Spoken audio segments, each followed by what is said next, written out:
Hello students, welcome to Learner's Planet. Let us continue with the chapter Diversity in Living Organisms. In the earlier session, I discussed about the classification system, the different types of classification system, right? See, there is a diversity. Diversity, that means there is the existence or the occurrence of varied living forms in our surrounding. And since this diversity is so large, or it is so very huge, so there is the need for the classification so as to understand different living forms, right? And of course this classification, initially it was proposed by Sir Aristotle, right? He just classified these organisms on the basis of their size and on the basis of the habitat. But due to certain limitations, it was improved by Sir Carolus Linnaeus, and for that he classified all living organisms on the basis of mode of nutrition. Thus he classified all living organisms into what? Into plants and animals, right?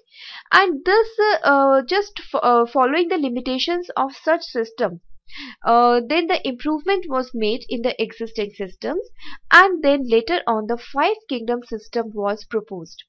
It was proposed by Sir R.H. Whittaker, and he classified all these living organisms into five kingdoms.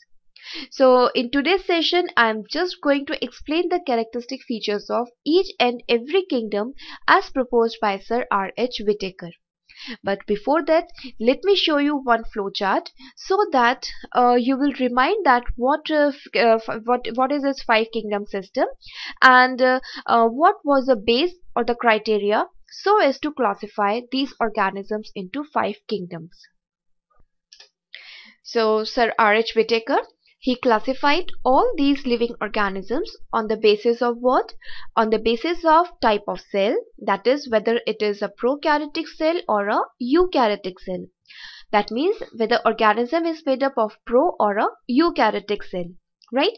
And then further, depending upon the number of cells the organism is made up of, further these organisms were subclassified, right? Further, depending upon the cell wall, right, whether it is present or absent, and the mode of nutrition, that is whether the organism is able to synthesize its own food or not, then further the classification was proceeded, right? So according to this criteria, the first kingdom that was classified or that was constituted here is the kingdom monera. Kingdom monera, it includes all those living organisms which are prokaryotic and made up of single cell. Then further, the second kingdom is kingdom protista, which is comprised of all unicellular eukaryotic organisms. Further, the next kingdom is the kingdom fungi, which includes the multicellular organisms, of course the eukaryotic multicellular organisms which are heterotrophic, right? And they are heterotrophic, but they are having the cell wall, right? And the next kingdom is the kingdom plantae, which includes all of the eukaryotic multicellular autotrophic organisms. Then the last but not the least is the animal kingdom, right? This animal kingdom or kingdom Animalia, it includes the eukaryotic organisms which are multicellular and which are lacking the cell wall. So this is how the five kingdoms were there in this system: monera, protista, fungi, plantae and Animalia. So in today's session, let me explain the characteristic features of group monera, and then we will continue with the other kingdoms. Well, the important characteristic features of this kingdom monera, it has been shown here in the form of flowchart. Fine. This group, that is monera, it is also known as prokaryote, kingdom prokaryote. You know why? Because it is that kingdom which includes all the living organisms which are made up of prokaryotic cell. Thus it is getting this name from the nature of its cell, right? So now let me explain these characteristic features here. Number one, as I already stated earlier, that these organisms, they are all made up of prokaryotic cells. So I hope you understand very well that what is meant by prokaryotic cells. Pro means primitive, karyo means nuclear. So these cells or these organisms, they are having a primitive type of nucleus, right? They are having the chromosomal material, or they are having the genetic material, which is not enclosed inside the nuclear membrane. That means they are lacking the true nucleus. But definitely the genetic material is present, and the region where this genetic material is present is known as the nucleoid. Besides this nucleoid, the other parts which are present here are they are like see, the ribosomes. Fine. Then besides this, it is having the plasma membrane. Then it is, as I already said, that it is having what? The nucleoid body, and etc. Important thing to understand here, this prokaryotic cell, is that these cells, they lack membrane bound organelles. So all the functions, they are basically performed by the plasma membrane, or of course the the other parts are present which are performing the all of the life sustaining functions. So this is important to understand that these organisms are the simplest organisms on our planet. It must be very clear from this particular detail. Fine. Now besides this, the next characteristic feature is that all these organisms are unicellular. That means they are made up of a single cell only. A single cell is able to perform all of the life sustaining functions. See, now from these two facts, that they are prokaryotic and they all are unicellular, I hope now it must be very clear that it must be the simplest organism, and it is this organism which must have been produced when the origination of life occurred on the earth, right? Now besides that, the another property is that which is related to cell wall. Cell wall may be present or it may be absent in these organisms. Usually it is present, but in some organisms it is lacking. But the cell wall which is present here in these organisms is different from that of the plant cell. In plant cells, you have studied earlier that it is made up of cellulose. But in this case, the cell wall is not made up of cellulose. Rather, it is made up of a compound which is known as peptidoglycan. This peptidoglycan, well, it is a complex type of polysaccharide. I hope you understand what I mean by this. Complex polysaccharide means it is a carbohydrate which is made up of many different types of sugar units, and from this name you may understand that this glycan part is related to the sugar unit or to the carbohydrate part, which is of course of complex type. Besides this, there is a term that is peptido. So there is an attachment of a group that is made up of, that is from protein origin, right? So this simple protein is also attached over this unit. So this is what the composition of the cell wall in the these lower or animals, the lower organisms. Fine. The next property or the next base for the classification is the nutrition.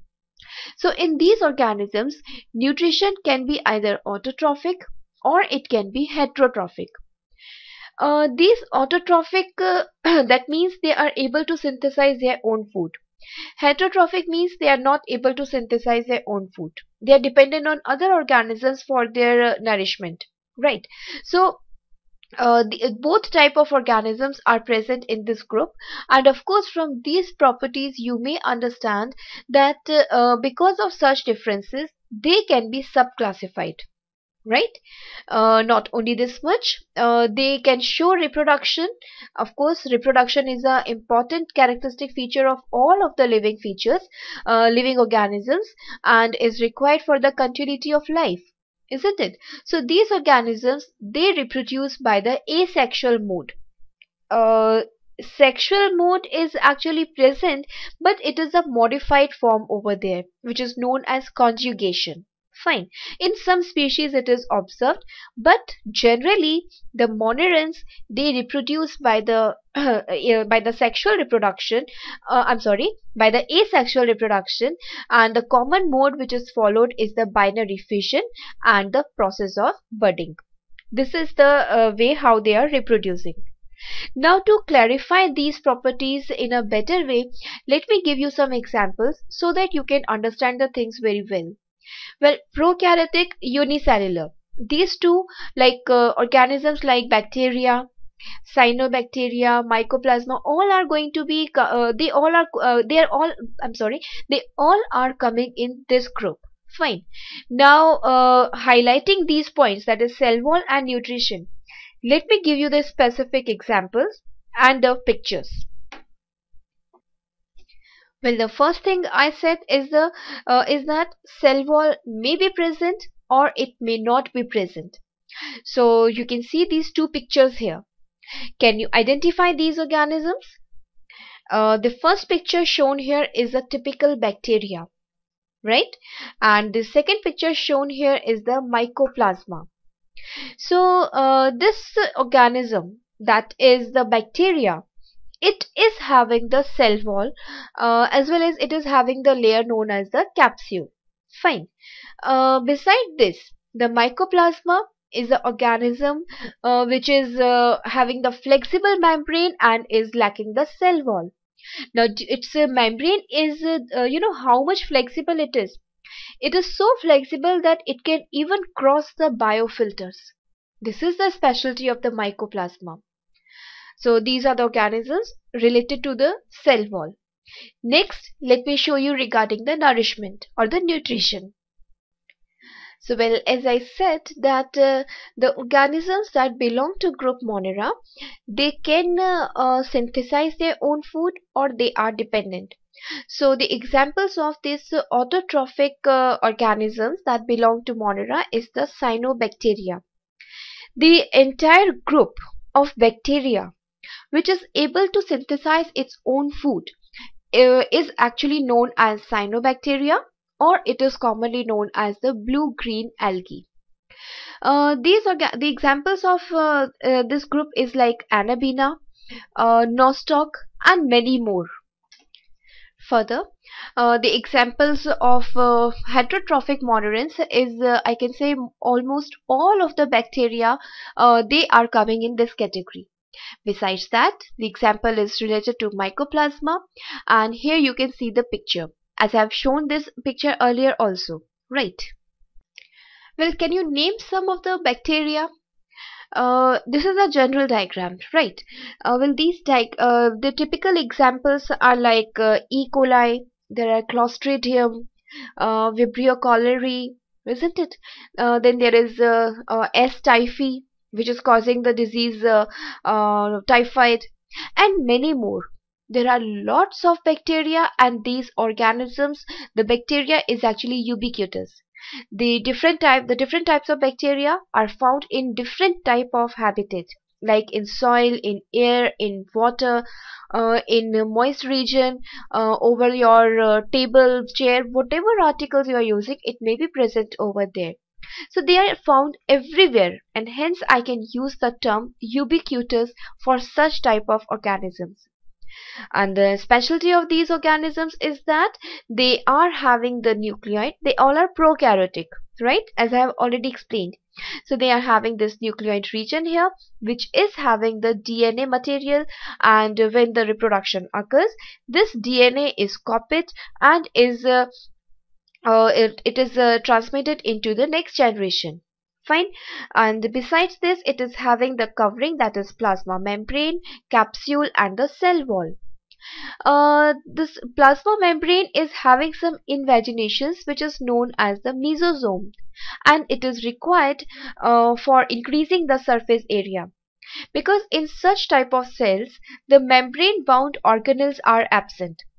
Can you think of some membrane bound organelles here, like Golgi apparatus?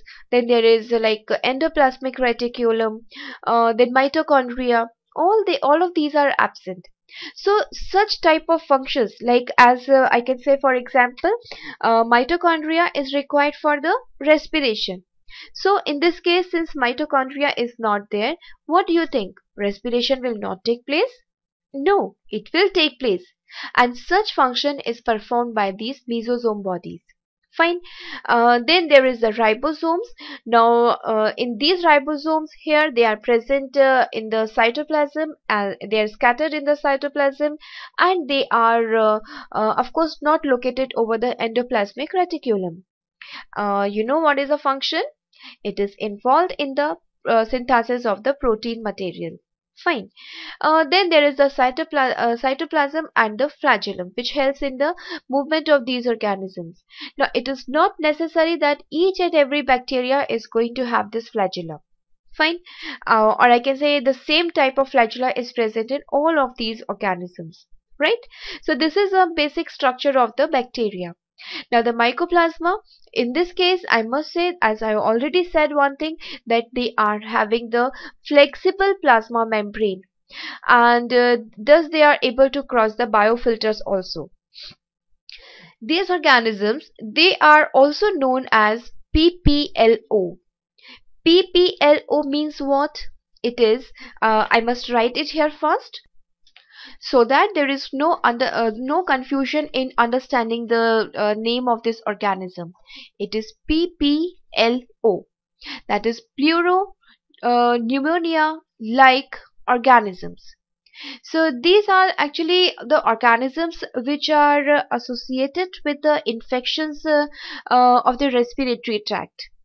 They are like tuberculosis or such type of diseases are actually caused by this group of organism. There are different species, of course, like Mycobacterium, tuberculi, or there are so many species in short. Right. So they are actually linked with the disease which are caused. I'm sorry, the diseases which are related to your respiratory system. Fine. Now, the next thing is that, can you imagine that what is the size of these organisms?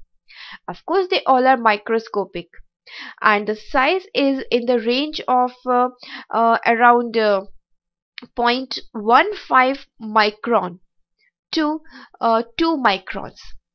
It should be written here properly. It is 0.15 microns to 2 microns. Now, you know why I have mentioned this size here. Observing this small size, now you can imagine that why this PPLO is able to cross the biofilters also. It is having such a small size. Fine.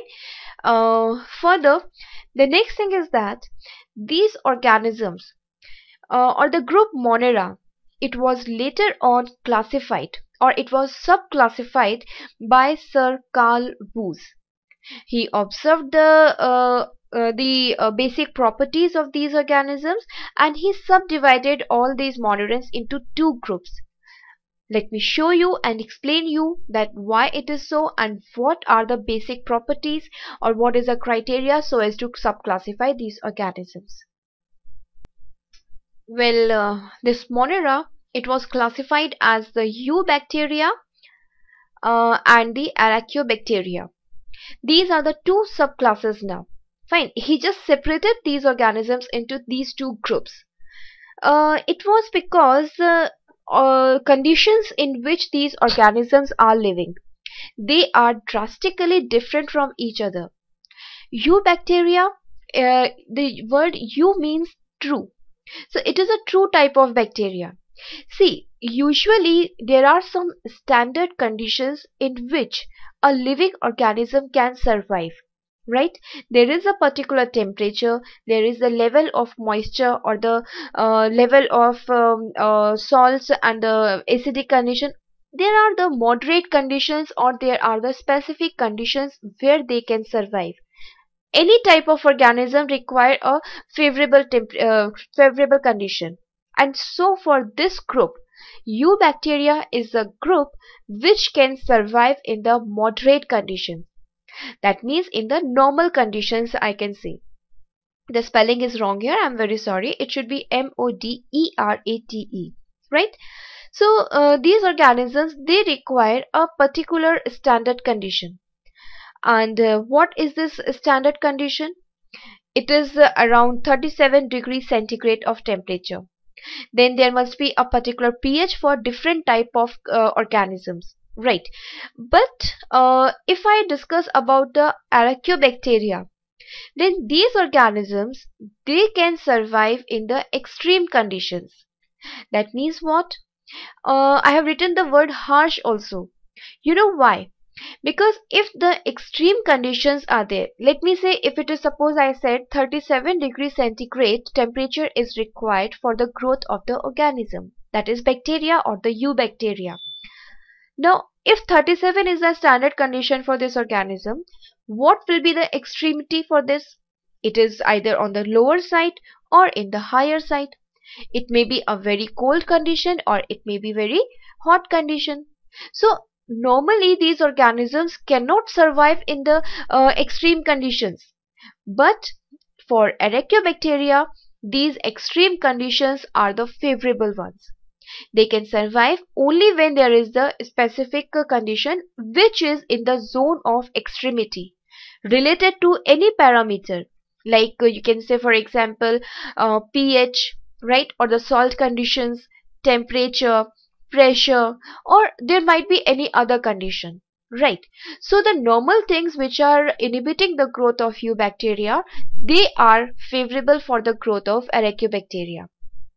So let me show you some specific features of each. So let me explain about Archaeobacteria first. As I said, these Archaeobacteria, they can survive in the extreme conditions. Usually, most of these Archaeobacteria are autotrophic. That means they can synthesize their own food. But the specialty is that they are not using the light energy for the synthesis. Rather, the source of energy used for synthesis in these organisms is some chemical. So the term which should be used here instead of photosynthesis is the chemosynthesis. So Archaeobacteria, they are chemosynthetic in their nature. Fine. Now, if some chemical has to provide the energy for the synthesis of food material, then what type of materials are used for that? It can be like methane, ammonia, hydrogen sulfide, etc. And in some rare species, it can be light energy also. Now, you can see this thing that they are using methane, ammonia, and such type of compounds as a source of energy. But normally, these compounds, they are inhibitory for the growth of other bacteria. They may be. I'm not saying that none of the organism can grow on this in this condition or the in the presence of these compounds, but generally they are having inhibiting effect over the bacteria. Fine. Now here is the chart that is showing the different Archaeobacteria which can tolerate different type of conditions. For example, there are methanogens. Methanogens means those which are living in the presence of the methane. Those which can survive in the presence of the methane. Methane is a gaseous compound. It is CH4. That is, it is a carbon compound. It is a hydrocarbon, right, which is having a single carbon and 4 hydrogen atoms. Fine. And where this methane is produced?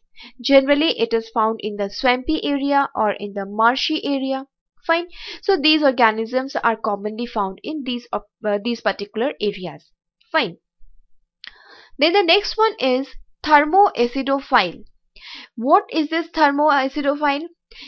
Before explaining this, I can say like there are thermophiles. Simple thermophile means what? Thermo means heat. Phile means loving. So bacteria which is heat loving, they are able to survive in the hot conditions. So this is another condition, right? Then there is a acidophile which can survive in the highly acidic conditions, right? Then together there is a category which can survive in the hot as well as in the acidic condition, and such organisms are generally found in the hot springs. Then there are the organisms which we can call as psychrophiles, which can survive in the low temperature. Then there are the basophiles, or I can say there are the halophiles, right? Halo means alkaline, phile means loving. So these organisms, they are able to survive in the alkaline or high salt conditions. So they are found in the alkaline soil. So now from this chart, you can understand that there is a huge variety of bacteria which can survive in different types of conditions. So now you can think of this fact that how many species must be there. Now, do you really think that it is really possible to understand and study each and every organism separately? Exactly not. And this is the reason why the classification is required. Fine.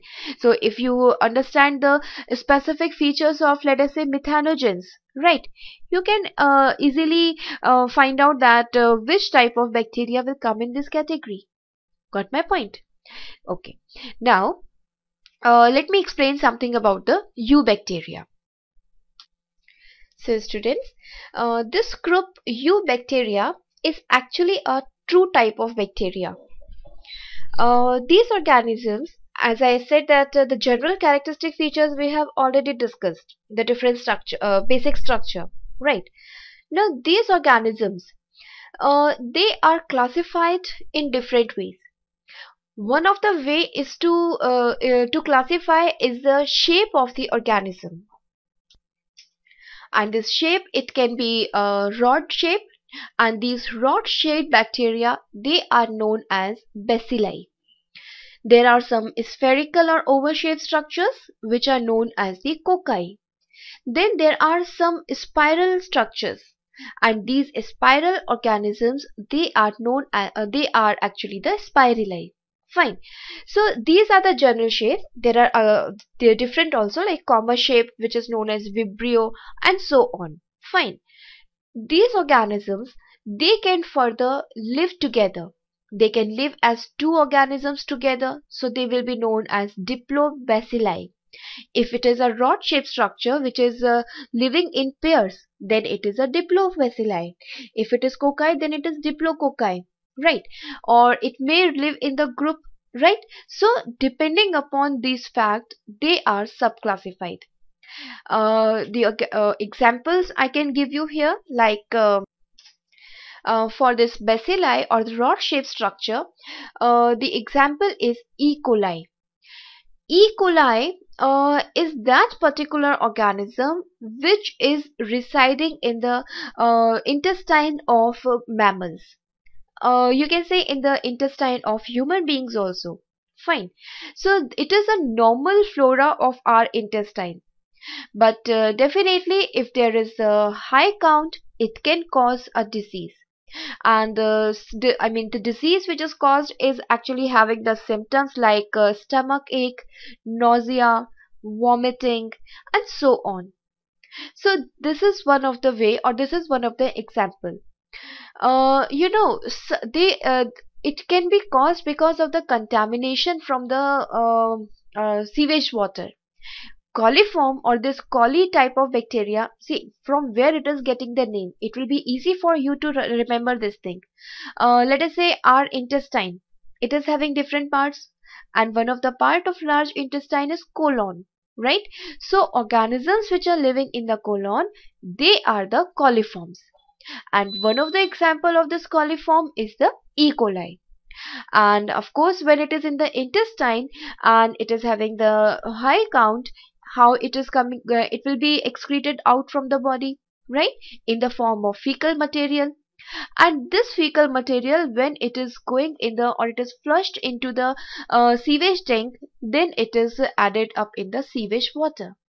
So if there is a contamination of fresh water with this contaminated sewage water, coliforms can it can be transmitted.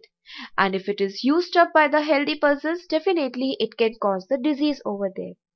So you now see, you can understand the basics from these facts, and that is why I am telling you these facts here, in this much detail here. Got my point? Similarly, the next shape that we can study here is the cocci. Now this cocci, as I already said, that in this the organisms or bacteria, they are having a spherical shape. And one of the example of such type of organism is the Staphylococcus aureus. It is usually linked with the skin infections. Yes, skin is having the normal flora, and one of the organism present over there is this one. Fine. And this is actually causing the skin related problems like acne or pimples, rashes, and so on. Right? The next example is Clostridium. I mean, the one which is having the spiral shape. So it is Clostridium. Now this Clostridium is usually it is found in the sewage water, and again it is related to soil also, and is causing the disease. See, just understand that what type of shape is present here. It is something, a slight curve is observed. See, if you observe the side view of this, you can observe this curve. See, if this bacteria is here, can you see the curve here? So they are having the spiral shape structure. They're not simple rod shape, but they are something like this. Like this. So this is exactly what the structure of Spirilli is. Fine.